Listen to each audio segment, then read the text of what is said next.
اعوذ باللہ من الشیطان الرجیم بسم اللہ الرحمن الرحیم الحمد للہ الذی نور قلوب العارفین بنور معرفتہ واثبت فؤاد انبیائہ واولیائہ بقصص الانبیاء والمرسلین وأكمل إيمان المسلمين والمؤمنين بولاية علي أمير المؤمنين عليه السلام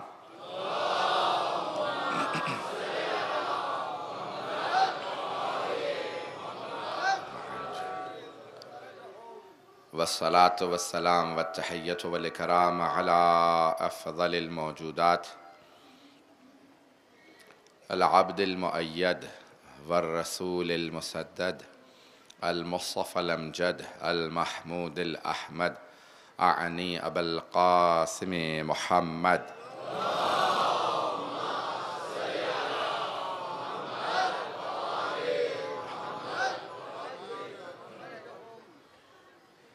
وعلى روحه ونفسه وصهره ووصيه سيد الأتقياء والأصفياء مولا الموالي امام المتقين علي بن ابي طالب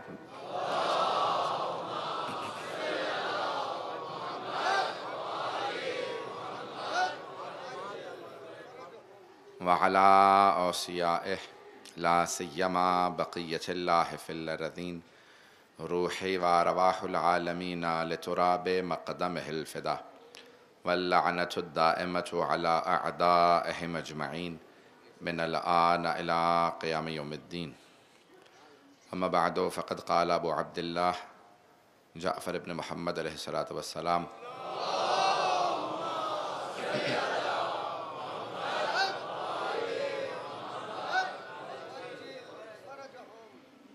اعرف العقل وجنده والجهل وجنده تهتدوا صلوات على محمد وآل محمد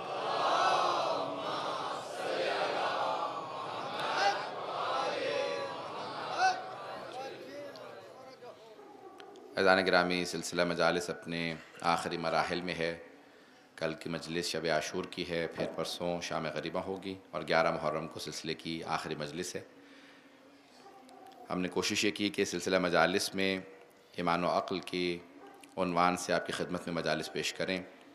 ایمان انسان کا عقل سے بڑھتا ہے، عقل کا صحیح استعمال اگر انسان کرے۔ اگر انسان اپنی عقل کا صحیح استعمال نہ کرے تو انسان اپنے کو بھی نقصان پہنچاتا ہے اور دوسروں کو بھی نقصان پہنچاتا ہے۔ آج اس مجلس میں میری کوشش یہ ہوگی کہ ایمان کے ذریعے 2 چیزوں کو آپ کے سامنے پیش کروں، 2 پہلوؤں کو پیش کروں۔ ایک پہلو جو مختلف اذکار کے ذریعے، مختلف تسبیحات کے ذریعے آپ اپنے ایمان میں اور عقل میں اضافہ کر سکتے ہیں، ایک پہلو یہ پیش کروں گا۔ دوسرا وہ کہ کون سے عملی اقدام کیے جا سکتے ہیں جن سے انسان کے ایمان و عقل میں اضافہ ہو سکتا ہے۔ پہلا پہلو جو ہے وہ انسان کیا کر سکتا ہے؟ علامہ طباطبائی سے کسی نوجوان نے لکھا کہ آقا میں پڑھتا ہوں یونیورسٹی میں، جتنی کوشش کرتا ہوں گناہوں پہ قابو نہیں پا پاتا، مجھے کوئی ایسا عمل بتائیں، میں نماز بھی پڑھتا ہوں کہ میں بعمل بن جاؤں، میرے ایمان میں اضافہ ہو۔ تو انہوں نے کہا ہر رات سورہ حشر کی تلاوت کرنا۔ جو بھی پابندی سے ہر رات سورہ حشر کی تلاوت کرے گا تو یہ سورہ خود بخود اسے راہ راست پہ لے آئے گا، ایمان میں بھی اضافہ ہوگا، عقل بھی بڑھتی چلی جائے گی۔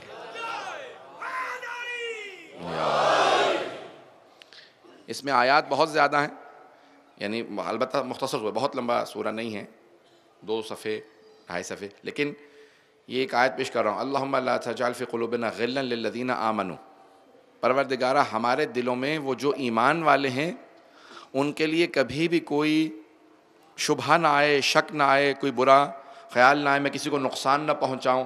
جب انسان دعا یہی پڑھے سورہ کے اندر بھی کہ میرے دل میں پروردگارہ کبھی اہل ایمان کے لیے کوئی بری بات نہ آئے، تو اللہ خود بخود اس کے ایمان میں بھی اضافہ کرتا رہے گا، اس کی عقل میں فہم و فراست میں بھی اضافہ کرتا رہے گا۔ انسان کو اپنا ایمان بڑھانا چاہیے۔ نماز کی پابندی واجب ہے، لیکن کچھ ایسی چیزیں ہیں جن سے انسان کو بے انتہا اس کے ایمان میں اضافہ ہوتا ہے، ایمان بڑھتا چلا جاتا ہے۔ سب سے جو مؤثر ذکر ہے قرآن کے بعد وہ ہے صلوات۔ اللہم صلی علی محمد وآل محمد وعجل فرج۔ اس صلوات کا بے انتہا انسان کی زندگی پہ اثر پڑتا ہے۔ بعض اوقات بہت سے ایسے اذکار ہیں، تسبیحات ہیں جن کے عوارض ہوتے ہیں۔ عوارض سمجھتے ہیں؟ جیسے دوا کھا لیتے ہیں، ایک بیماری ٹھیک ہوتی ہے، کوئی اور بیماری لگ جائے اس سے، سائیڈ ایفیکٹس بھی کہا جاتا ہے انگلش میں، جیسے آپ کہتے ہیں، عوارض عربی میں کہتے ہیں۔ اس کے بعض اوقات انسان بہت زیادہ ذکر کرنے سے بھی بعض اوقات نقصان ہوتے، لیکن 3 چیزوں کے کوئی عوارض نہیں ہیں، کوئی سائیڈ ایفیکٹ نہیں ہے۔ جتنا کریں گے دنیا میں بھی فائدہ ہوگا، آخرت میں بھی فائدہ ہوگا۔ 3 چیزوں کا فائدہ ہی ہے۔ 100 دفعہ پڑھیں، 1000 دفعہ پڑھیں، 1,00,000 دفعہ، کروڑ دفعہ پڑھتے چلے جائیں، ملینز کی تعداد میں پڑھتے چلے جائیں، فائدہ ہی ہوگا، دنیا میں بھی آخرت میں بھی فائدہ ہوگا، کوئی سائیڈ ایفیکٹ نہیں۔ پہلا قرآن، دوسرا صلوات، تیسرا استغفار، ان کا کوئی بھی عوارض میں سے حصہ نہیں ہے، یہ سوائے فائدے کے اور کوئی نقصان نہیں پہنچاتے ہیں۔ قرآن پڑھتے ہیں تو حسنات لکھے جاتے ہیں، نیکیاں لکھی جاتی ہیں، ثواب لکھا جاتا ہے۔ استغفار پڑھتے ہیں تو گناہ دھلتے جاتے ہیں۔ صلوات پڑھتے ہیں تو دونوں چیزیں ہوتی ہیں، گناہ بھی دھلتے ہیں، نیکیاں بھی لکھی جاتی ہیں۔ اللہم صلی علی محمد وآل محمد وعجل۔ عزیزان گرامی، انسان کی زندگی کے اندر صلوات کا بہت اچھا دخل ہے۔ جو بھی کثرت سے صلوات پڑھے گا، اب میرے بہت بڑے ایک استاد اور میں نے ایک بہت بڑے عارف ہیں، ان کی بھی دیکھا ہے، اب ان کا انتقال ہو چکا ہے، خدا غریق رحمت کرے، وہ کہتے تھے ہمیشہ کہ کبھی بھی آپ اپنے اندر محسوس کریں پریشانیوں میں بہت زیادہ گھر گیا ہوں، ہر طرف سے پریشانیاں آ رہی ہیں، تو وہ کہتے ہیں جتنی زیادہ پریشانیاں آ رہی ہیں اتنا ہی زیادہ صلوات بھی پڑھتے چلے جائیں۔ اتنا وہ کہتے تھے صلوات پڑھیں کہ صلوات کا سیلاب آنے لگے، ساری پریشانیاں ڈوب کے اس سیلاب میں مر جائیں گی جب صلوات کا سیلاب چلے گا۔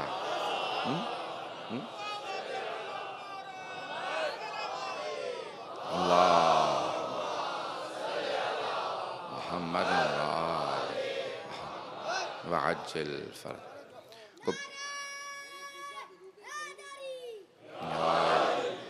درود ابراہیمی بھی ہے اپنی جگہ پہ، لیکن خود مختصر ترین صلوات ہے، اس میں کوئی واسطہ نہیں، کوئی وسیلہ نہیں، کچھ نہیں۔ توجہ ہے میرے ساتھ؟ ائمہ کی افضلیت کی یہ صلوات ہی دلیل ہے۔ اللہم صلی علی محمد وآل محمد، یہ نہیں کہہ رہے کسی کے دلیل کے ذریعے، کسی کے وسیلے کے ذریعے، نہیں، پروردگارہ تو درود بھیج محمد پہ اور ان کی آل پہ، بیچ میں کوئی بھی نہیں ہے۔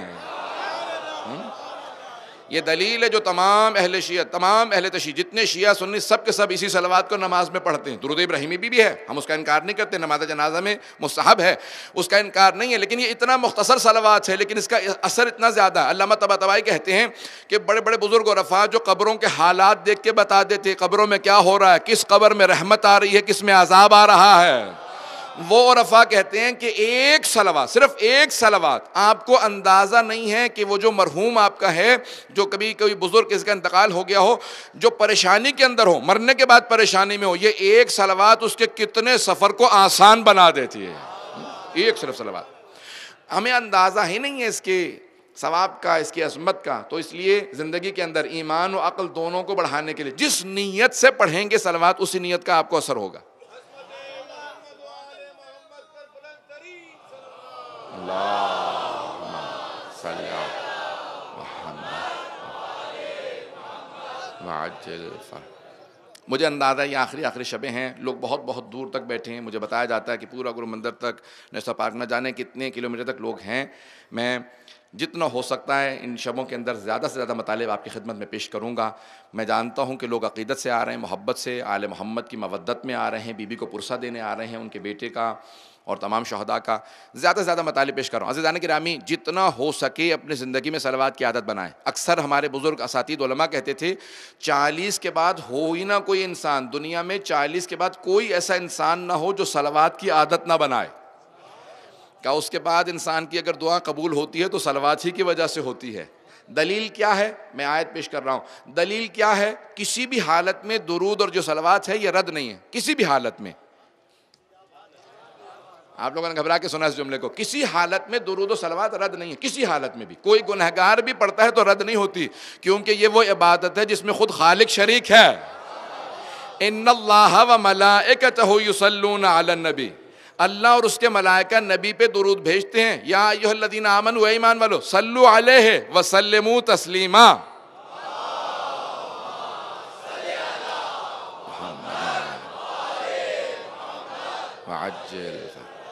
تو علماء کہتے ہیں چاہے گنہگار بھی صلوات پڑھے گا تو قبول ہوگی, کیونکہ اللہ اور ملائکہ اس میں شریک ہیں. تو اس لیے ہمیشہ جب بھی دعا مانگنے لگیں تو دعا سے پہلے بھی صلوات پڑھیں, دعا کے آخر میں بھی صلوات پڑھیں. اگر ابتدا قبول ہے, انتہا قبول ہے, تو درمیانی دعا کو رد نہیں کیا جائے گا. تو اس لیے عادت بنا لیں اپنی زندگیوں کے اندر. کوئی بھی آدمی ہو جو زیادہ پریشان رہتا ہو وہ صلوات زیادہ پڑھے, تو اس کا بے انتہا عقل پہ, ایمان پہ بہت زیادہ اثر ہے. ایک اور ذکر ہے کہ جس کو بہت زیادہ علماء کہتے ہیں اس میں اعظم ہے, یا حیو یا قیوم. آیت الکرسی میں آیا ہے کہ اللہ سبحانہ وتعالی اللہ لا الہ الا هو الحی القیوم, بے شک خدا حیو قیوم, حی ہمیشہ زندہ رہنے والا, قیوم ہمیشہ قائم رہنے والا. تو جو بھی اس ذکر کو پڑھے گا اپنے اپنے حساب سے, 174 عدد ہے اس کا, 174 174, جو بھی پڑھے گا جس نیت سے پڑھے گا وہ اس کا کام ہوگا, جس پریشانی کے لیے پڑھے گا اس کا کام ہوگا. رزق کے لیے صلوات بے انتہا اچھی چیز ہے, اور پریشانیوں کی دوری کے لیے, حتیٰ بچیوں کی, اپنے بچوں کے شادیوں وغیرہ کے لیے استغفار اور صلوات کو کثرت سے پڑھیں. ایک صرف تسبیح 40 دن ماں یا باپ, بیٹے یا بیٹی کی نیت کر کے ایک تسبیح صرف, یعنی 100 دفعہ استغفر اللہ ربی واتوب الیہ پڑھیں ہر رات, وضو کر کے قبلہ رو بیٹھ کے. ماں یا باپ کو ایک دن 40 دن نیت کر کے پڑھے کہ میرے اس بیٹے کی یا بیٹی کی شادی ہو جائے. جو بھی 40 دن مسلسل پڑھے گا اسی کا انشاءاللہ تعالی کام ہو جائے گا. یہ چھوٹی چھوٹی چیزیں لیکن اپنے زندگی میں معمول بنا لیں. عزیزان گرامی, جتنا ہو سکے ان تمام اذکار سے مدد لیں. قرآن, اہل بیت, یہ جب تک آپ کی زندگیوں میں حصہ نہ ہو, یعنی آپ کے روز اٹھنے بیٹھنے کا, سونے جاگنے کا جز ہوں. کتنی مرتبہ ٹیلی فون دیکھتے ہیں, آج کل تو سوشل میڈیا جیسی ایک عجیب و غریب شے, اب میں کوئی ایسا لفظ سخت استعمال نہیں کر رہا ممبر پہ ہوں کہ وہ یعنی انسان کو اس کی وہ جان نہیں چھوڑتا. تو اب یہ انسان کتنی مرتبہ ٹیلی فون کو اپنے دیکھتا ہے. اگر اتنی مرتبہ نہیں, چند مرتبہ صرف قرآن کھول کے دیکھ لیں تو انسان کی زندگی بدل جائے گی. وہ قرآن ہر دفعہ گواہی دے گا کہ اتنی مرتبہ اس نے مجھے کھولا. قرآن زندہ ہے, قرآن زندہ ہے, ہمارا اعتقاد ہے زندہ, صرف معجزہ نہیں, زندہ ہے, خود زندہ ہے, مجسم ہے. قرآن زندہ ہے. عزیزان گرامی, یہاں تک کہ روز قیامت قرآن مجسم ہو کے ہمارے سامنے آئے گا. چھٹے امام فرماتے ہیں, کتاب تفسیر کا نام ہے اطیب البیان, جب مجسم ہو کے سامنے آئے گا سب لوگ ایک مرتبہ دیکھ کے کہیں گے پروردگارہ یہ کون ہے اتنا خوبصورت, ہم نے زندگی میں کبھی نہیں دیکھا. اللہ کہے گا اپنا تعارف خود کروا دے. وہ پلٹ کے کہے گا میں تمہارے ہر ایک گھر میں موجود تھا, تمہیں اندازہ ہی نہیں تھا میں کتنا خوبصورت ہوں, میں کتنا پیارا ہوں, کتنی تم سے محبت کرتا ہوں. کبھی کھول کے تو دیکھتے, میرا ہی نام قرآن ہے. زندگیوں کا جز بنا لیں قرآن کو. میں اپنے گھر کے اندر باقاعدہ ایک صفحے پہ آج قرآن آ گیا, پورا قرآن. میں نے اس کو باقاعدہ میگنیفائنگ گلاس سے دیکھا کہ ابھی یہ پورا بھی ہے یا ایسے ہی چھپا, یعنی شاید باریک نہیں. عزیزان, ایک صفحے کے اوپر پورا قرآن موجود ہے. بہت زیادہ پیسے بھی نہیں لگتے. چاہے گھر میں داخل ہوں تو قرآن دیکھیں, گھر سے جانے لگے تو قرآن پہ نگاہ پڑے, جاتے میں قرآن پہ, پورے قرآن پہ ایک صفحے میں موجود ہے. جاتے میں نگاہ پڑے, آتے میں نگاہ پڑے. قرآن کا دیکھنا عبادت ہے. پیغمبر نے کہا تھا 4 چیزوں کا دیکھنا عبادت, خانہ کعبہ کو دیکھنا عبادت, قرآن کو دیکھنا عبادت, آل محمد کو دیکھنا عبادت, اور ماں باپ کو شفقت کی نگاہ سے دیکھنا عبادت. عزیزان گرامی, زندگیوں میں جز بنا لیں, قرآن کو دیکھتے رہیں. اگر کوئی بھی امام زمانہ کی زیارت کرنا چاہتا ہے, امام زمانہ لکھا ہوا دیکھنا ہے تو قرآن کو دیکھ لیں. قرآن کو مجسم دیکھنا ہے تو آل محمد کو دیکھ لیں. زندگیوں کا جز بنائیں قرآن کو. جب بھی جائیں قرآن کو ضرور دیکھیں. اگر کوئی خدا نہ خواستہ کوئی صدر, کوئی وزیر اعظم آپ کو خط لکھ دے, خدا نہ خواستہ ہی کہوں گا, کتنی مرتبہ دیکھیں گے اسے خط کو. ہر روز صبح اٹھ کے کہیں گے بھی وہ خط تو لے آؤ, ایک مرتبہ ناشتے کے دوران کم از کم خط دیکھ لو. ہر انسان بار بار دیکھنا چاہے گا, چاہے اسے زبانی یاد ہو جائے بار بار پھر بھی دیکھے گا, پتہ نہیں توجہ ہے یا نہیں. بار بار دیکھے گا, زبانی یاد بھی ہوگا کہ 4 اس نے جملے لکھے ہیں, بار بار انسان یہ خط مجھے لکھا. خالق اکبر نے آپ کو خط لکھا ہے, اس خط کا نام قرآن کریم ہے. کم از کم زندگی میں ہر روز ایک مرتبہ دیکھے تو صحیح مجھے خط لکھا ہے خالق نے. زندگیوں کا جز بنائے. توجہ ہے میرے ساتھ عزیزان گرامی, زندگیوں کا جز بنائیں اپنے. ہمارے نوجوان، ہمارے بچے زندگی کی عادت معمول بنا لیں. بہت بڑے مرجع تقلید تھے، 1962 میں ان کا ظاہر 1962 میں انتقال ہوا، حضرت سید عبدالہادی شیرازی. ان سے کہا اگر نماز میں توجہ کے لیے کیا کریں؟ کہہ رہے اتنا بڑا آپ کے پاس حربہ موجود ہے، اسے استعمال نہیں کرتے؟ کہ نماز میں توجہ کے لیے. کہاں؟ کہ کیسے نماز میں توجہ مرکوز ہو؟ کہ جب نماز شروع کرنے لگے تو کہیں السلام علیک یا ابا عبداللہ الحسین، جیسے ہی نماز تمام کریں دوبارہ کہیں السلام علیک یا ابا عبداللہ الحسین. کہ حسین ابن علی کو سلام کر کے نماز شروع کریں گے، خود بخود شیطان چلا جائے گا، پوری توجہ مرکوز رہے گی. پتہ نہیں توجہ ہے یا نہیں میرے ساتھ. عزیزان گرامی، زندگی کے اندر عمل، عقل، ہر چیز بڑھتی چلی جاتی ہے، ہر چیز میں اضافہ ہوگا. عقل کے اندر رزق میں برکت ہوگی، ایمان میں برکت ہوگی، خود بخود اضافہ ہوگا اگر آپ کی زندگی کا جز ہوں گے قرآن و اہل بیت. معمول بنائیں، اپنے عادت ڈال دیں. جب اب خالی گھر میں بھی داخل ہو تو پیغمبر اسلام کی حدیث ہے بغیر سلام کے گھر میں داخل مت ہونا. تو کیا کریں؟ سلام کس کو کریں؟ گھر میں کوئی ہے ہی نہیں. تو میں ہمیشہ یہی کہتا ہوں، جب گھر میں وارد ہو تو کہو السلام علیک یا ابا عبداللہ. وہ خالی گھر خود بخود کہے گا ارے تم نے مجھ میں خود ہی برکت بھیج دی ہے حسین پہ درود بھیج کے. جب خود حسین پہ سلام بھیجیں گے خود بخود گھر میں برکت ہوگی. کیسے ممکن ہے گھر میں آسیب آ جائے، پریشانی آ جائے جس گھر میں حسین ابن علی کا نام لیا جاتا ہو؟ ہر پریشانی، مصیبت، بلا، آسیب خود چلا جائے گا. انہیں خود معلوم ہے یہ حسین ابن علی کی جگہ ہے، میری جگہ نہیں ہے یہاں پہ.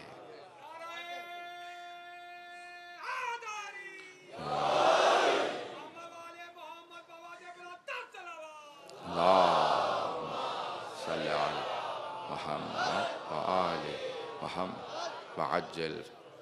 میں نے توجہ ہے نا عزیزان کرام؟ میں نے کہا کہ چند صرف دو پہلوؤں کو پیش کرنا چاہتا ہوں آج. ایک کہ جو آپ عملی اقدام کر سکتے ہیں، اور دوسرے جو اذکار ہیں. یہ اذکار زندگی کا جز بنا لیں. بہت آسان ہے، چلتے پھرتے بھی انسان پڑھ سکتا ہے، ذکر کر سکتا ہے، کام میں مشغول ہو. جناب فضا کنیز جناب سیدہ ہیں، ان سے پوچھا کہ کوئی بتائیے جناب سیدہ سے متعلق بات. کہا میں اس بی بی سے متعلق کیا کہہ سکتی ہوں کہ جو میں نے اپنی آنکھوں سے دیکھا ہے کہ بی بی پوری رات عبادت کرتی تھی، دن میں سوچتی تھی اب یہ کیسے کام کریں گی، تو بی بی کی آنکھیں بند ہوتی تھی، چکی چل رہی ہوتی تھی، کھانا بن رہا ہوتا تھا، پھر بھی زبان سے تسبیح جاری ہوتی تھی.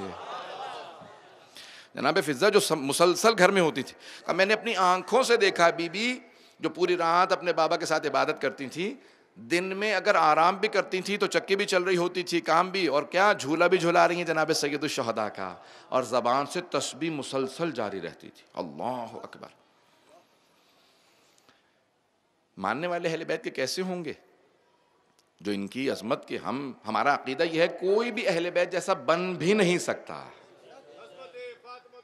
سلام علیہ اللہم صلی علی محمد وآل محمد.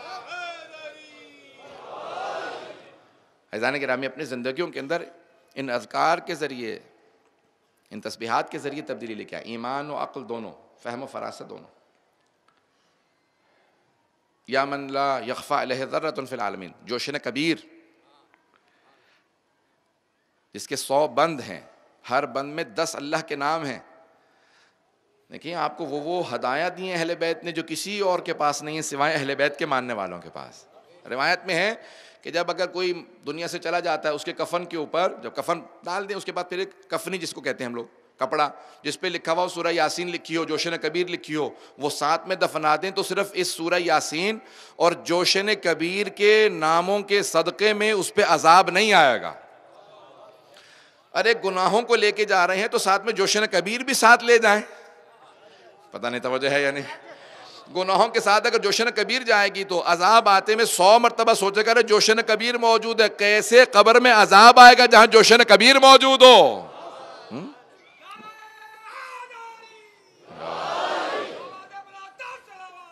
اللہم صلی علی محمد وآل محمد وعجل. معصوم فرماتے ہیں ہم نے ہر چیز کا حل تمہیں بتا دیا ہے، عمل کرنا تمہارا کام ہے. یہ ہمارا کام ہے کہ ہم عمل کریں.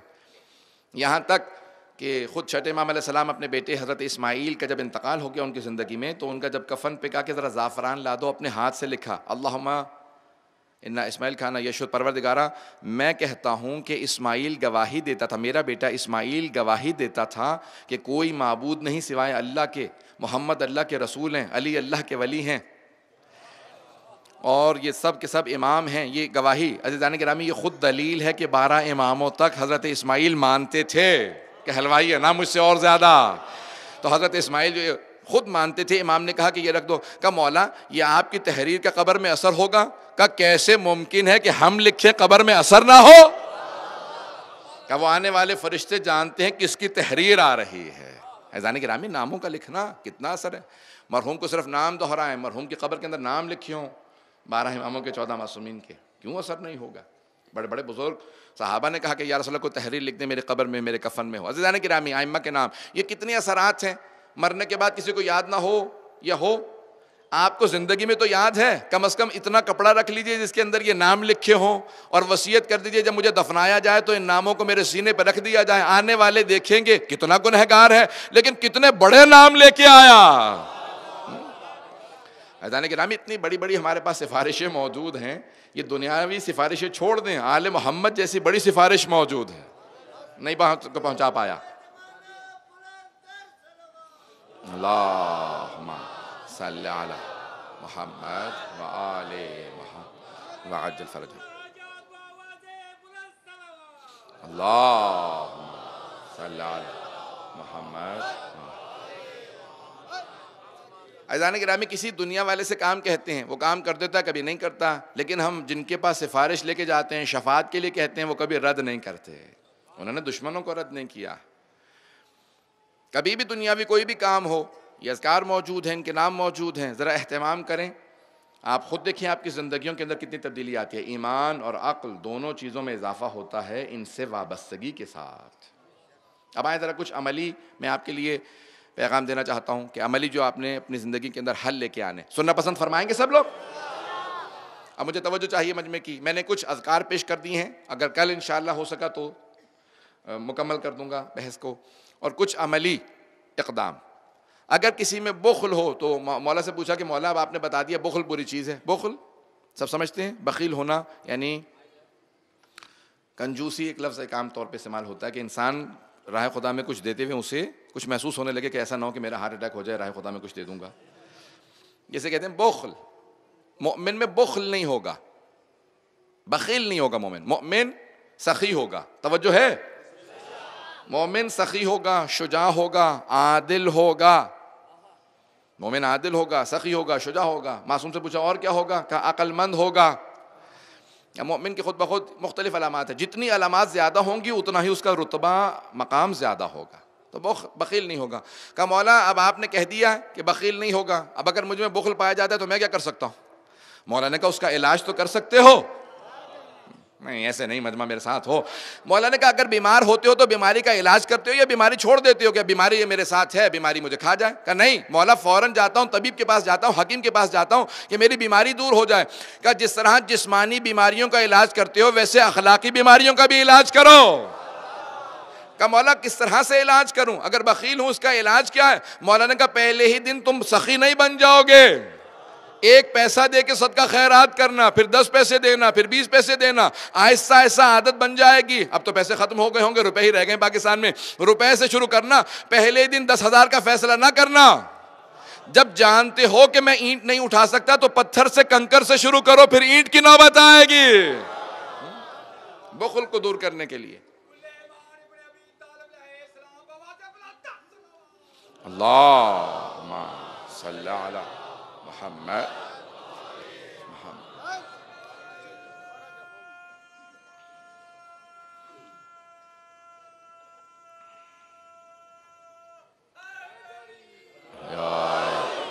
توجہ ہے عزیزان گرامی؟ تو انسان اپنے بخل کو دور کرے۔ کہ مولا پھر سخی بن جائے گا؟ امام نے کہا پہلے دن نہیں، تو انسان کو آہستہ آہستہ توفیق ہوگی، وہ سخاوت کی طرف آ جائے گا۔ کہ مولا اگر بزدل اس کے اندر شجاعت نہیں پائی جاتی، دیکھیں مومن کو شجاع ہونا چاہیے، موت کا دل سے خوف نکال دیں۔ اگر ڈرنے سے موت ٹل جاتی ہوتی تو پھر ہر انسان کا ڈرنا ہی اچھا تھا۔ ایک جملے کو میں پیش کر رہا ہوں، میدان احد میں جب سب لوگ بھاگنے لگے تو جناب امیر سے کہا یا علی آپ کیوں نہیں بھاگے؟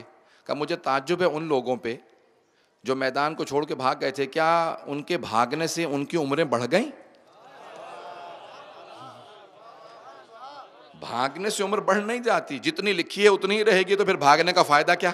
توجہ ہو، جب عمر بڑھتی نہیں ہے، گھٹتی نہیں ہے بھاگنے سے، تو پھر انسان کے بھاگنے کا فائدہ کیا ہے؟ مجھے تعجب ہے، مولا فرماتے ہیں مجھے تعجب ہے ان لوگوں پہ جو بھاگ رہے تھے، بھاگنے سے عمریں بڑھ نہیں گئیں، جتنی تھیں اتنی ہی رہیں، کچھ تو بھاگتے میں مارے گئے، اگر لڑکے مر جاتے بہتر نہ ہوتا؟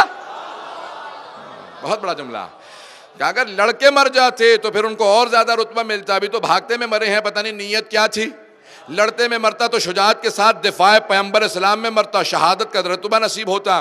پھر کہا کہ مولا آپ کیوں نہیں بھاگے، ذرا اور تفصیل سے بیان کریں۔ کہا پہلے ان سے پوچھو جو بھاگ گئے تھے، پوچھا بھئی کیوں بھاگے؟ کہا کسی مردود نے اعلان کر دیا تھا ماتا محمد مارے گئے، تو ہم نے سوچا اب لڑنے کا فائدہ کیا جب پیغمبر اسلام ہی نہیں رہے۔ کہا یا علی اب آپ بتائیے آپ کیوں نہیں بھاگے؟ کہا جب میں نے سنا نا کہ رسول خدا مارے گئے تو میں نے کہا اب جینے کا فائدہ ہی نہیں ہے۔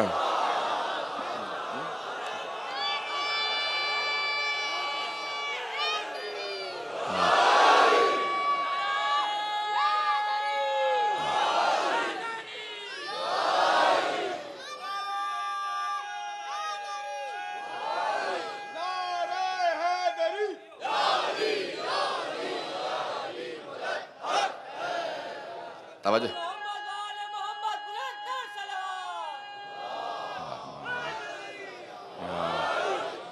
توجہ ہے عزیزان کرام میں، اوروں میں اور جناب امیر میں یہ فرق ہے، وہ اب لڑنا نہیں چاہتے کیونکہ پیغمبر نہیں رہے، مولا کہتے ہیں میں جینا نہیں چاہتا کہ پیغمبر نہیں رہے۔ امیر المؤمنین کا عشق رسالت بہت بلند ہے۔ اب یہ حدیث سمجھ میں ضرور آ جائے گی کہ پیغمبر اسلام فرماتے ہیں اے عمار، اے ابو ذر، اگر میرے تمام صحابہ ایک وادی میں جا رہے ہوں، علی اکیلے دوسری وادی میں جا رہے ہوں، تو اس طرف چلے جانا جہاں علی جا رہے ہوں۔ عظمت جناب عزیزان کرام، مولا فرماتے ہیں آج پہلے دن انسان شجاع نہیں بن سکتا۔ تو کہا مولا کس طرح سے شجاعت پیدا ہو؟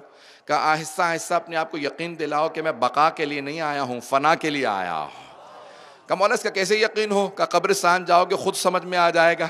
توجہ ہو، قبرستان جاؤ گے خود سمجھ میں آ جائے گا۔ قبرستان میں دیکھو گے، دیکھو کتنے بعض اوقات تم سے بھی جو بھی جائے گا اپنے سے کم سن کو وہاں پائے گا۔ نہیں پہنچا پایا بات۔ مولا فرماتے ہیں جو بھی قبرستان جائے گا اپنے سے کم سن کو وہاں پہ پائے گا۔ جب جناب زکریا نے جناب یحییٰ اپنے بیٹے سے پوچھا، کہا بیٹا کیا بات ہے ابھی آپ صرف 13-14 برس کے ہیں، اتنا گریہ کرتے رہتے ہیں، مسلسل روتے رہتے ہیں، ابھی سے کیوں رو رہے ہیں؟ کہا بابا جب بھی قبرستان جاتا ہوں وہاں پہ دیکھتا ہوں مجھ سے بھی کم سن موجود ہیں، تو خوش ہونے کا فائدہ کیا ہے؟ میں جینے کے لیے نہیں آیا ہوں، میں آخرت کے لیے آیا ہوں۔ کہا بیٹا میں یہی دیکھنا چاہتا تھا، میں نبی ہوں، اللہ نے تجھے بھی نبوت دی ہے یا نہیں ہے؟ وَآتَيْنَاهُ حُكْمًا صَبِيًّا، اللہ کہتا ہے ہم نے بچپنے سے انہیں حکمت دے کے بھیجا تھا۔ حکمت و دانائی، عقل و ایمان والا وہ ہے جو آخرت کے لیے تیار ہو، دنیا کے لیے نہ بس جائے۔ ہمیں آخرت کے لیے بنایا گیا، دنیا کے لیے نہیں بنایا گیا۔ یہ نہیں ہے کہ اب دنیاوی کام نہیں چھوڑ نہ دیں، لیکن یہ نہ ہو کہ دنیا ہی کے اندر دل لگا کے بیٹھ جائیں۔ ہمیں آخرت کے لیے بنایا گیا۔ عقل مند وہ ہے، با ایمان وہ ہے جو آخرت کے لیے تیار ہو۔ توجہ ہے مجمع کی؟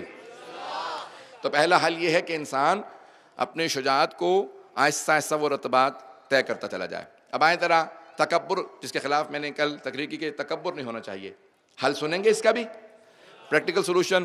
ایک تو ہے کہ نماز کے بعد، ہر نماز کے بعد آیت الکرسی ضرور پڑھیں۔ جنت میں اور آیت الکرسی ہر نماز کے بعد پڑھنے والے میں صرف موت کا فاصلہ ہے۔ معصوم کا فرمان ہے، چھٹے امام کا، فرماتے ہیں کہ جنت میں اور ہر نماز کے بعد آیت الکرسی پڑھنے والے میں صرف موت کا فاصلہ ہے۔ کہ جب اللہ نے آیت الکرسی سے کہا نا کہ نازل ہو جا، قرآن نازل ہو رہا تھا، آیت الکرسی کی باری آئی تو وہ عرش اعظم سے جا کے لپٹ گئی آیت الکرسی۔ کہ پروردگارہ مجھے گنہگاروں میں مت بھیج، تو نے مجھے اتنا پاک بنایا، میں گنہگاروں میں جانا نہیں چاہتی۔ اللہ نے کہا خبردار، پریشان ہونے کی ضرورت نہیں ہے، گنہگاروں کے ہاتھ ہی نہیں آئے گی، صرف وہی تجھے متداوماً یا مسلسل پڑھ سکیں گے جن کے دل پاک ہوں گے۔ عادت بنا لیں تاکہ آپ کے امتحان بھی ہو جائے، اور اگر نہیں ہے تو خود بہت پاک بھی ہو جائیں۔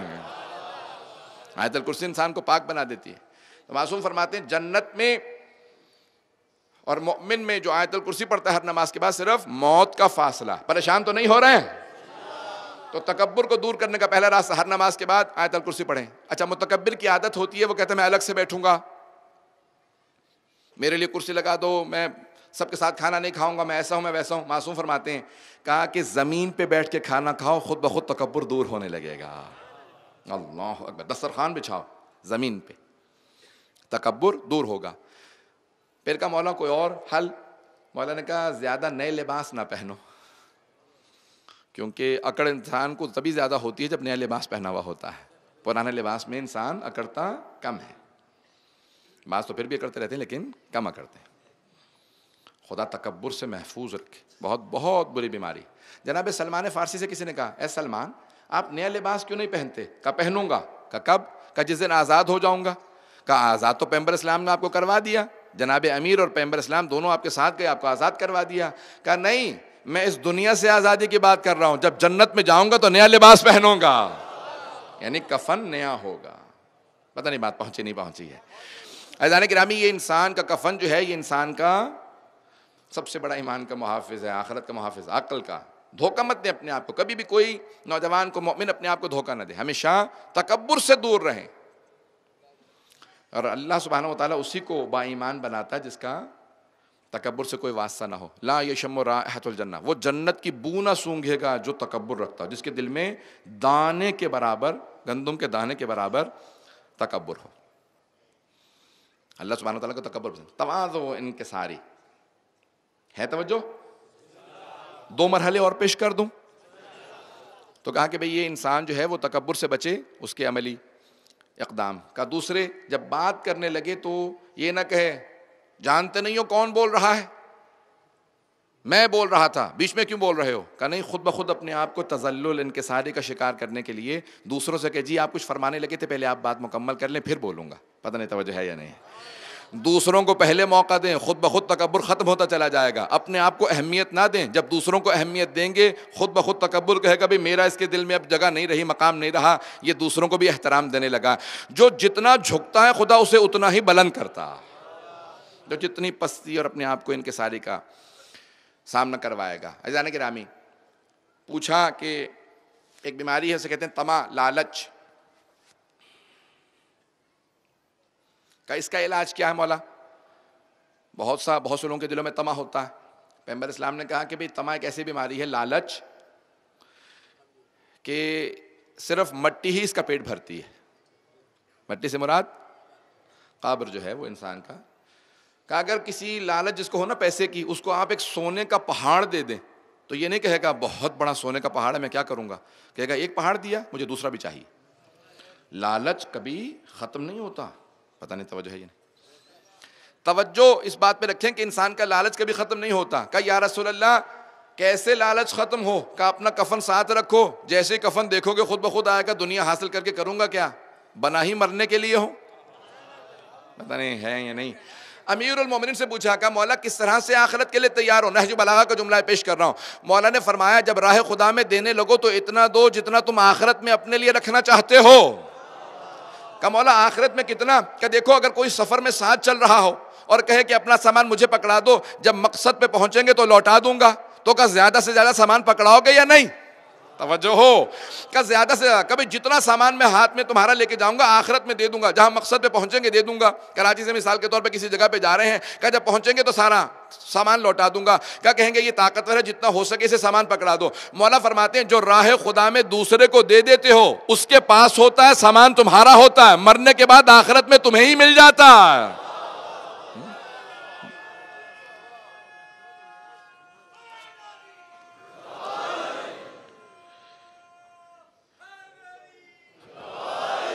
توجہ ہے عزیزان گرامی. انسان کبھی بھی لالچ نہ کرے، طمع نہ کرے. یہ ایک ایسی بیماری ہے کہ جس سے انسان کو سوائے نقصان کے اور کچھ نہیں ہوتا. جناب امیر علیہ السلام بے انتہا سخی الاسخیاء تھے، بے انتہا. جب خیبر سے آ رہے تھے نا واپس تو امام حسن حسین علیہ السلام مدینے میں موجود ہیں. جب باہر دونوں شہزادے گھر سے باہر گئے تو مدینے کے سب بچے کہنے لگے کہ ارے آپ لوگوں نے نیا لباس نہیں پہنا. کوئی حیدر ہیں جنہوں نے خیبر فتح کیا ہے، آج مدینے کے ہر بچے نے نیا لباس پہنا ہے حیدر کی وجہ سے. اور ہر مستور کے گلے میں گلوبند ہے، یعنی ہار پہنا ہے حیدر کی وجہ سے۔ ہر گھر کے اندر کھانا آیا ہے، فاقوں سے تھے، کھجور بھی آئے ہیں، کھانا آیا ہے، ہر گھر میں کھانا ہے، ہر مستور نے زیور پہنا، ہر بچے نے نیا لباس پہنا حیدر کی وجہ سے۔ اس حیدر نے آپ کو کچھ نہیں دیا۔ اب شہزادے یہ نہیں کہتے کہ تم ہمارے ٹکڑوں پہ پل رہے ہو، یہ سارے مدینے میں جو کچھ کیا ہے ہمارے بابا نہیں، کسی سے کہا کہ ہمارے بابا حیدر کرار ہیں۔ دونوں شہزادے واپس آئے، کہا مادر گرامی آج مدینے کے ہر گھر میں ہر مستور نے نیا لباس، نیا زیور پہنا، ہر بچے نے نیا لباس پہنا، ہر گھر کے اندر کھانے کو آیا، ہمارے گھر میں پھر بھی فاقہ ہے، نہ آپ نے زیور پہنا نہ ہم نے نیا لباس پہنا۔ کہا میرے بچوں ابھی تمہارے بابا آنے والے ہیں، جیسے ہی آئیں گے تو ہمارے لیے بھی کچھ نہ کچھ لے کے آئیں گے۔ جیسے ہی جناب امیر علیہ السلام آئے تو جناب سیدہ نے فوراً سر اٹھا کے دیکھا، دونوں شہزادے دیکھنے لگے، کہا مولا ہمارے لیے کیا لے کے، بابا ہمارے لیے کیا لے کے آئے ہیں؟ جناب سیدہ نے کہا اے ابا الحسن ہمارے لیے کیا لے کے آئے ہیں؟ مولا نے ایک مرتبہ دیکھا، آنکھوں میں آنسو آئے، سر جھکا لیا، کہا سب سے زیادہ مجھے ہی ملا تھا، یہ میں نے ہی تقسیم کیا ہے، لیکن سیدہ جب میں مدینے پہنچا تو فقراء مدینہ میرے سامنے کھڑے ہو گئے، کہا یا علی ہمیں کچھ نہیں ملا، ہم جنگ میں نہیں گئے تھے، جو کچھ لایا تھا ان میں تقسیم کر آیا ہوں، آپ کے لیے کچھ نہیں لا سکا۔ جب ایک مرتبہ سر جھکانے لگا کچھ نہیں لے کے آیا، جناب سیدہ نے کہا اے ابا الحسن اگر آپ سب کچھ لے آتے تو ہمیں اتنی خوشی نہ ہوتی جتنی اب ہو رہی ہے کہ آپ سب کچھ تقسیم کر آئے۔ مجھے فخر ہے کہ میں آپ کی زوجہ ہوں۔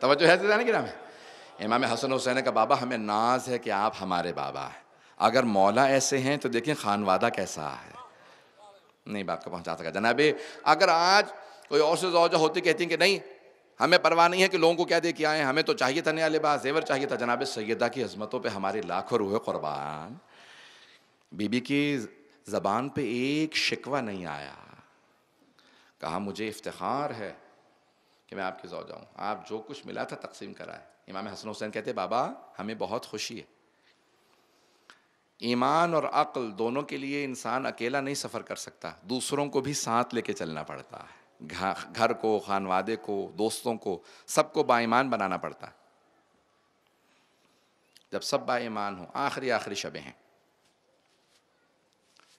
جناب علی اکبر کی سخاوت بہت زیادہ مشہور ہے۔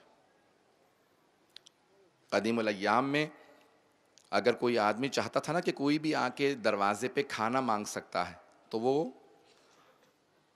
آگ جلا دیتا تھا، جب دھواں اٹھتا تھا تو لوگ سمجھ جاتے تھے کہ یہاں پہ دعوت ہے، کوئی انسان کھانے کو مانگ سکتا ہے۔ جناب علی اکبر مسلسل دن رات آگ جلائے رکھتے تھے، کبھی بھی کوئی آ کے دروازے پہ دستک دے کے کھانا مانگ سکتا ہے، بہت سخی تھے، سخاوت بہت بڑی صفت ہے، بہت شجاع تھے، علم، تقوی، شجاعت، سخاوت، اور کیوں نہ ہو خون حسین ابن علی ہیں۔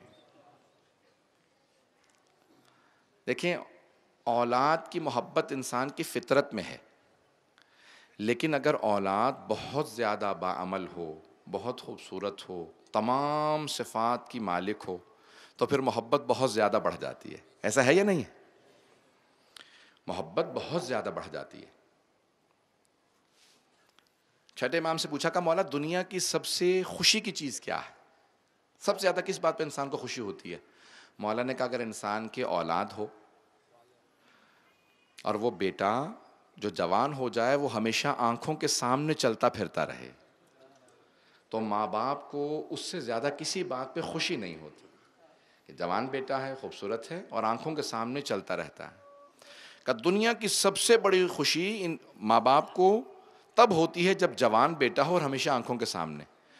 کہ مولا پھر دنیا کے سب سے بڑے مصائب کیا ہیں؟ کہ وہی جوان بیٹا جب ماں باپ کی آنکھوں کے سامنے مر جائے تو اس سے بڑا کوئی مصائب نہیں ہے دنیا کا۔ اگر میں پیش کر پاؤں آج کہ آج کی شب بانیان مجالس نے جناب علی اکبر علیہ السلام کا پرسہ پیش کرنا ہے، اور یہ پرسہ صرف جناب سیدہ کو نہیں دیا جائے گا۔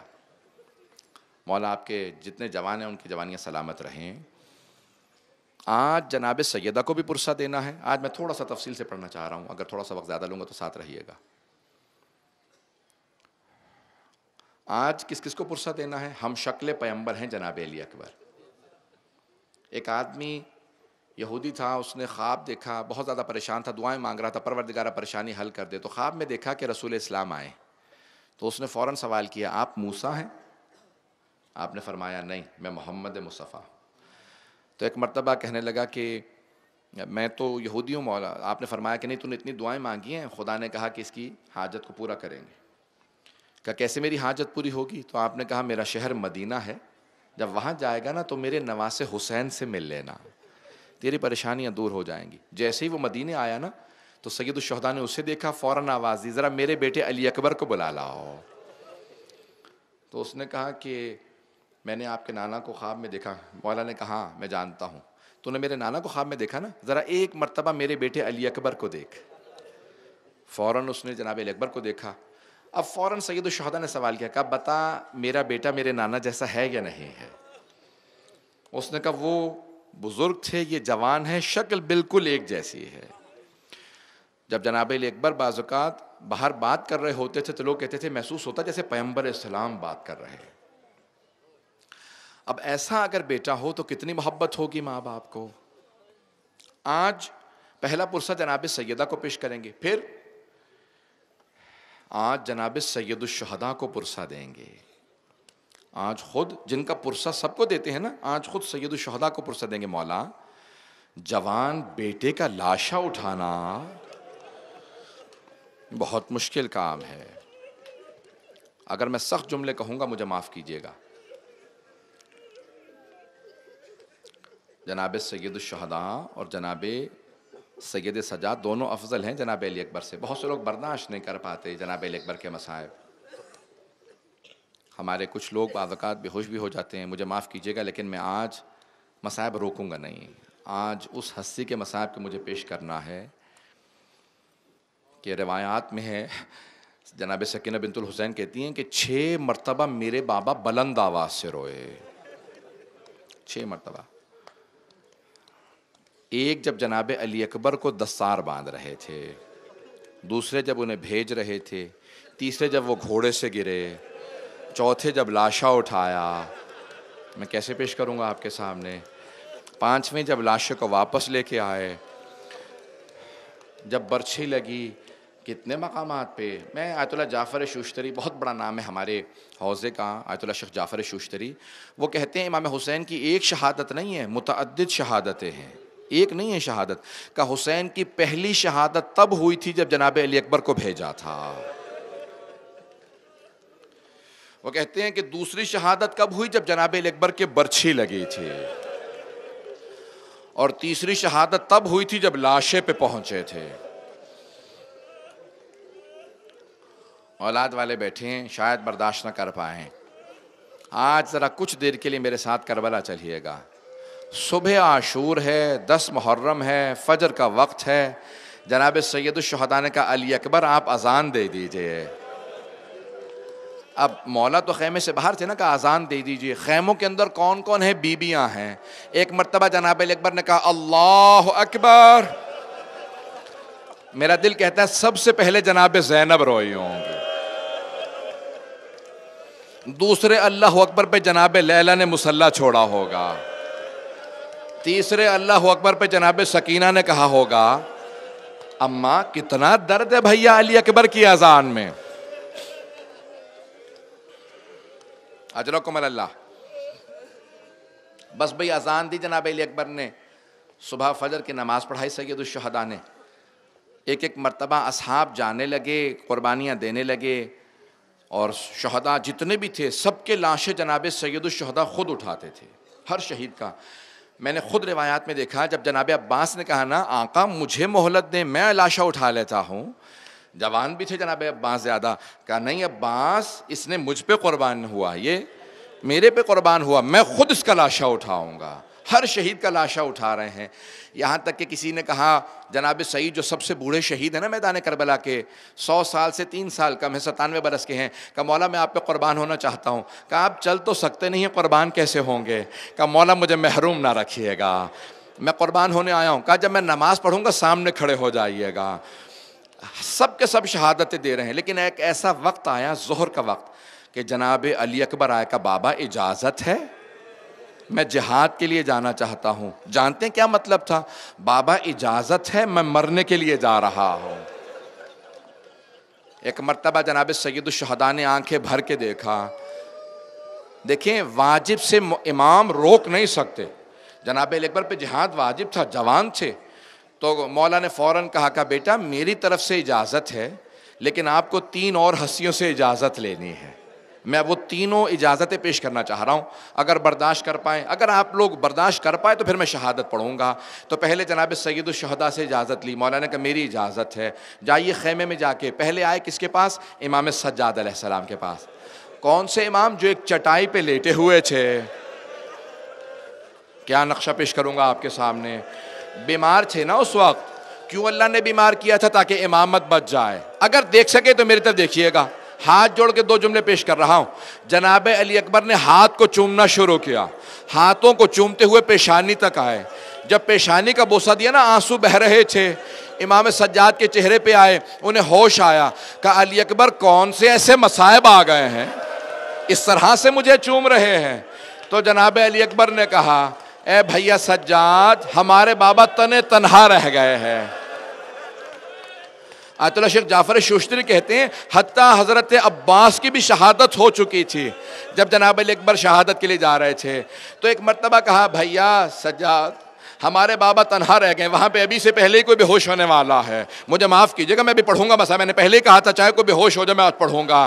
تو ایک مرتبہ کہا کہ بھیا سجاد, ہمارے بابا تنہا رہ گئے ہیں, غربت کا عالم ہے, بابا بڑے مظلوم ہیں, پیاسے ہیں. بھیا میں بابا پہ قربان ہونے جا رہا, آپ کی اجازت کے لیے آیا تھا. امام سجاد نے کہا بھیا علی اکبر, اگر مجھے اجازت ملتی میں بھی بابا پہ قربان ہو جاتا. کہ نہیں, آپ وارث امامت سے, آپ آرام کیجئے. ایک مرتبہ جناب سید سجاد سے ودا کرنے کے بعد دوسرے خیمے میں آئے. 2 اجازتیں ہو گئیں, 2 اجازتیں باقی ہیں. کس خیمے میں آئے؟ جہاں جناب زینب کبریٰ تھے. کہا پھوپھی اماں مجھے آپ کی اجازت چاہیے, میں جہاد کے لیے جانا چاہتا ہوں. جناب زینب ایک مرتبہ اٹھیں, صدقہ دینے لگیں, پیار کرنے لگیں. کہا بیٹا علی اکبر, میں نے صرف پالا ہے, ماں سے اجازت لے لو, ذرا لیلا سے اجازت مانگ لو. کہا پھوپھی اماں میں ماں کے پاس جاؤں گا, لیکن کیونکہ آپ کا رتبہ زیادہ ہے پہلے آپ کے پاس آیا. جناب زینب نے کہا میری طرف سے اجازت ہے. اب میں کیسے پیش کروں گا, کیسے آئے جناب علی اکبر جناب لیلا کے پاس. آیت اللہ سید مرتضیٰ مبرقعی نے 24 حوالے دیے ہیں کہ جناب لیلا کیسے ان سے اجازت مانگی ہے, کیسے ایک ماں سے اجازت مانگی ہوگی.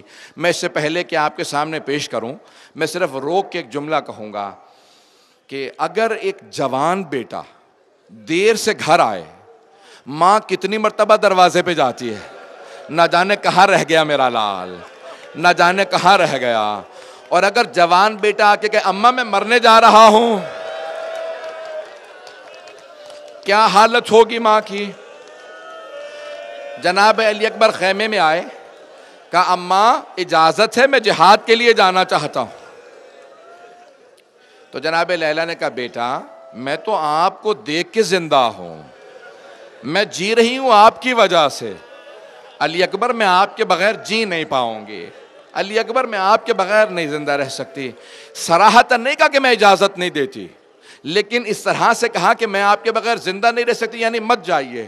تو جناب علی اکبر نے ایک جملہ کہا کہ اماں اب میں اجازت نہیں مانگوں گا, لیکن اماں میں ایک بات کہنا چاہتا ہوں. جناب لیلا نے کہا کہ بیٹا کیا بات ہے. کہا اماں اگر روز قیامت میری دادی فاطمۃ الزہرا نے آپ سے سوال کر لیا, لیلا میرا حسین تو مارا گیا تھا, تو نے اپنے علی اکبر کو روک لیا تھا, اماں کیا جواب دیجئے گا میری دادی زہرا کو. جناب لیلا رونے لگی. کہا علی اکبر میں سمجھ گئی بیٹا, میں نے اجازت دی, بیٹا تیرے بابا کا مقام زیادہ ہے. علی اکبر میری طرف سے اجازت ہے. حمید ابن مسلم اہل سنت کا راوی شیعہ نہیں ہے, مقتل نویس ہے. وہ کہتا ہے صرف ایک ایسا شہید کربلا ہے, جب خیمے کے اندر گیا نا تو جتنی مرتبہ باہر آنے کے لیے خیمے کا پردہ اٹھاتا تھا اتنی مرتبہ پردہ گر جاتا تھا۔ میں نے خود حسین ابن علی سے پوچھا کیا بات ہے، علی اکبر باہر کیوں نہیں آتے؟ کہا جب باہر آنے لگتے ہیں کبھی ماں لپٹ کے روتی ہے، کبھی پھوپھیاں لپٹ جاتی ہیں، کبھی بہنیں کہتی ہیں بھیا مت جاؤ۔ ایک چھوٹی بچی نے کہا بھیا علی اکبر چچا عباس گئے تھے نہیں آئے۔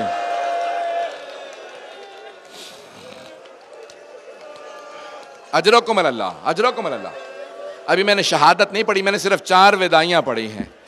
حمید ابن مسلم کہتا ہے میں نے خود دیکھا اپنی آنکھوں سے، حسین ابن علی خیمے میں گئے اور ایک مرتبہ کا دعینا ایک چھوڑ دو علی اکبر کو باہر آ لینے دو۔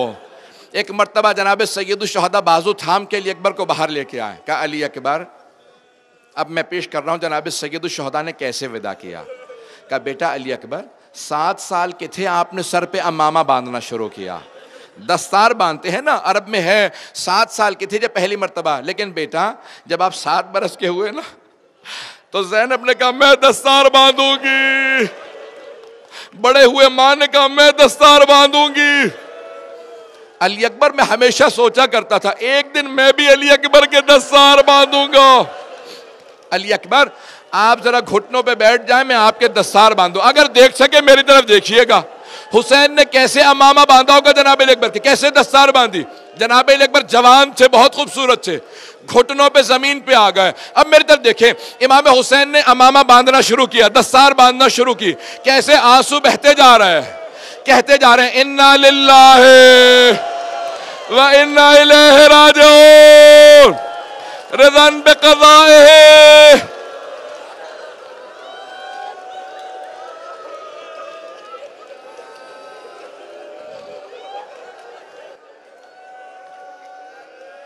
انا للہ و انا الیہ راجعون۔ میں پوری شہادت نہیں پڑھوں گا، میں نے اندازہ لگا لیا آپ برداشت نہیں کر پائیں گے، لیکن آپ کو واسطہ جناب علی اکبر کا 2 سے 4 منٹ 5 منٹ مجھے میرا ساتھ دے دیں گے، اگر سنیں گے مصاحب جناب علی اکبر کے۔ بس بھئی جناب سید الشہداء نے دستار پہنا دی، زرہ پہنائے، کہا علی اکبر بس ایک میری بات یاد رکھنا، جب تک جنگ شروع نہ ہو جائے بیٹا مڑ مڑ کے مجھے چہرہ دکھاتے رہنا، میں آپ کے چہرے کو دیکھتا رہوں، میں آپ کے چہرے کو دیکھتا رہوں۔ راوی کہتا ہے جناب علی اکبر سوار ہوئے، جب سوار ہو گئے نا تو اپنے گھوڑے کو تیزی سے چلایا، کہا جیسے جیسے گھوڑے کی رفتار تیز ہو رہی تھی ویسے ویسے امام حسین تیز سے پیچھے چل رہے تھے۔ جناب علی اکبر نے غور نہیں کیا بابا پیچھے آ رہے ہیں، ایک مرتبہ گھوڑے کو روکا، کہا ابھی جنگ شروع ہونے والی ہے، کہا آخری مرتبہ بابا کو چہرہ دکھا دوں۔ جیسے ہی مڑ کے پیچھے دیکھا کیا دیکھتے ہیں امام حسین پیچھے آ رہے ہیں۔ غیرت نے برداشت نہیں کیا، کہا بابا مت آئے میرے پیچھے، بابا رک جائیے مت آئے۔ امام حسین نے کہا علی اکبر آپ سمجھ نہیں سکتے میرے کلیجے پہ کیا بیت رہی ہے۔ علی اکبر آپ کا اگر کوئی جوان بیٹا ہوتا پھر آپ کو سمجھ میں آتا میرے سینے پہ کیا بھی۔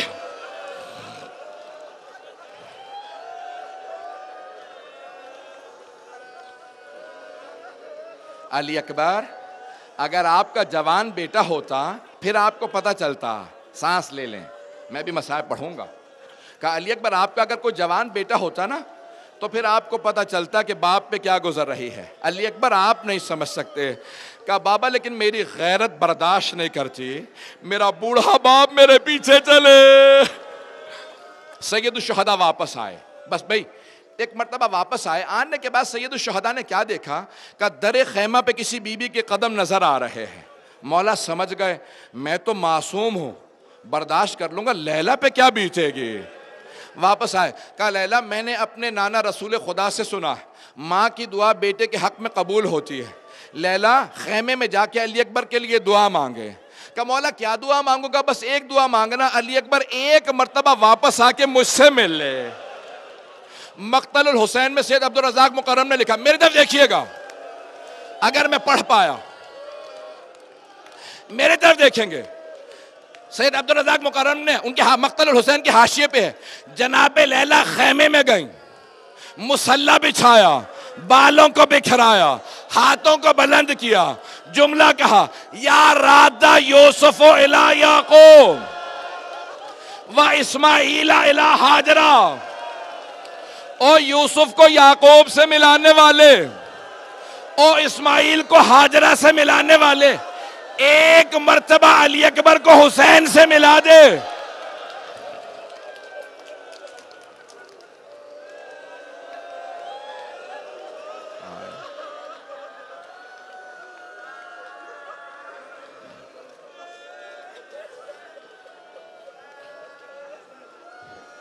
پروردگارہ ایک مرتبہ علی اکبر کو حسین سے ملا دے۔ جناب علی اکبر نے 200 یزیدیوں کو فنار کیا، واپس آئے اور آنے کے بعد کہا بابا سینے میں بہت تکلیف ہے، بابا زبان بہت زیادہ خشک ہے، اگر کوئی آخری وقت میں جوان بیٹا ماں باپ سے کوئی فرمائش کرے نا اور فرمائش کے پورے ہونے سے پہلے مر جائے تو ماں باپ کو موت بھول جائے گی لیکن فرمائش نہیں بھولے گی۔ میرے بچے نے آخری وقت میں مجھ سے کچھ مانگا تھا، جناب علی اکبر نے کہا بابا اگر تھوڑا سا پانی مل جاتا میں جنگ کر کے بتاتا میں علی کا پوتا ہوں۔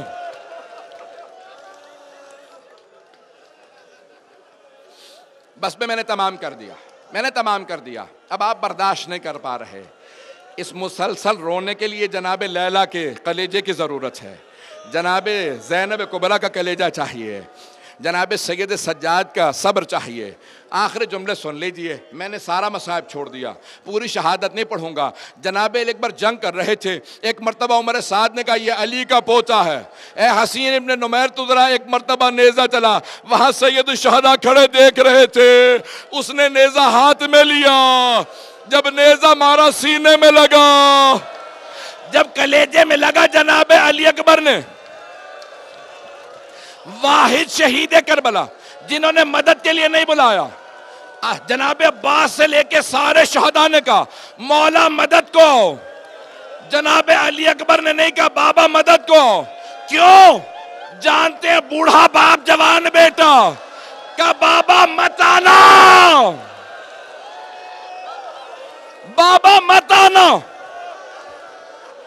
بابا میرے لاشے پہ مت آنا، بابا میرے جد رسول خدا آ گئے، میرے دادا علی مرتضی آ گئے، آپ مت آنا۔ لیکن پھر بھی میرے مولا آئے۔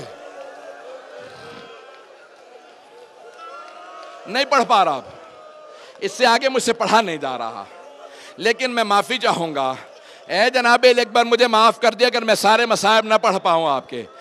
جناب علی اکبر نے کہا بابا مت آئیے گا میرے لاشے پہ، بابا بوڑھے باپ جوان بیٹے کا معاملہ ہے، میرے جد رسول خدا دادا علی مرتضی آ گئے ہیں، بابا دونوں حوض کوثر سے جام لائے ہیں، مت آنا۔ لیکن پھر بھی امام حسین آئے، کہ پروردگارہ گواہ رہنا، تیرے ابراہیم نے آنکھوں پہ پٹی باندھ لی تھی، بیٹے کو نہیں دیکھا، میں پٹی نہیں باندھوں گا۔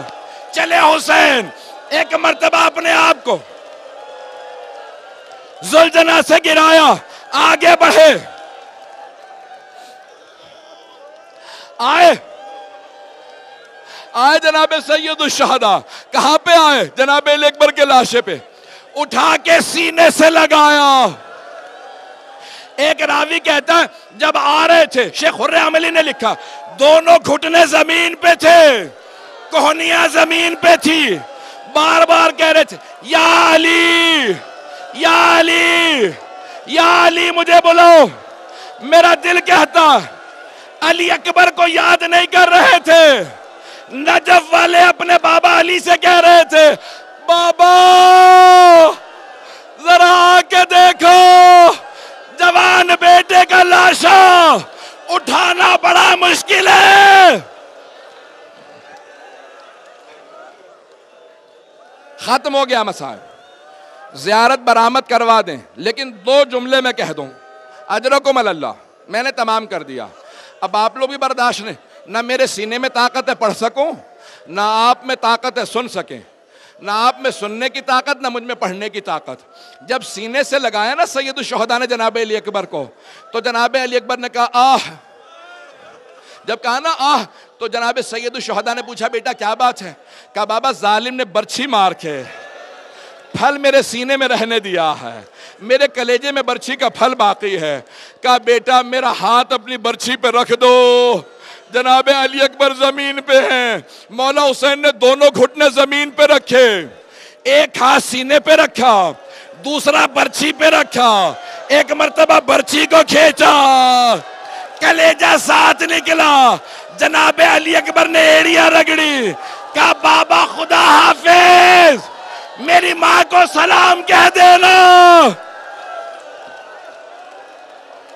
والی اکبرہ والی اکبرہ واہ حسینہ واہ مظلومہ۔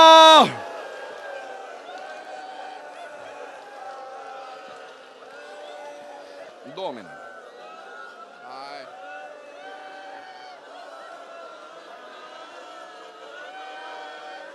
پانی میں۔